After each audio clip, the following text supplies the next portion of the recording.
Hindi pa tayo matapos-tapos guys ng paglilinis ng pilapil. Kulang 4 hectares po kasi ang tinetenance natin. Kaya halos isang linggong straight tayo magpilapil. Hindi matapos-tapos guys.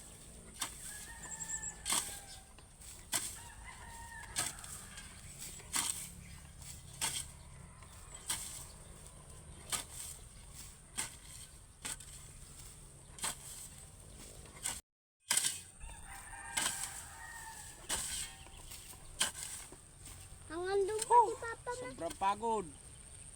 Sana naman sa susunod na anihan magaganda na ang presyo ng palay natin. Para matuwa naman lahat ng mga farmers.